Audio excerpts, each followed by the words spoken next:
to give you a product update. Y'all recognize it? It is the Seadoo LinQ Fuel Jug that goes on the back of the Seadoos into the LinQ system and makes it super easy for you to carry fuel. I had a little issue with it. Just run away with me, darling. I don't use this can very often because most of the time I need a lot of fuel, at least about 10 gallons extra. But with the new RXP, I'm gonna be able to use this for shorter rides, but still longer rides than usual. The problem that I had with it was the gasket. The rubber gasket that was inside ended up cracking, so I had to replace it. And when I ordered the part, it came with the whole funnel system and everything. The best part is they changed this.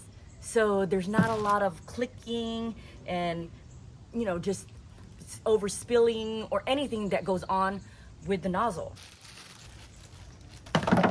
The nozzle is different, like I was saying. And instead of doing the twisty motion where it creates the lock and all that other stuff, and most people have difficulty with, this now has this part. This is the old nozzle that it originally came with, and here's the new one I ordered. You see how much different it looks? On the old nozzle, you used to have to twist, push, and to lock it and do all this crazy stuff, and most people would end up spilling their fuel and they didn't like it. So when I tried to use the fuel can, it was dripping out fuel, which it really never does whenever I pour it. And this is what happened. See, the gasket? The rubber gasket broke.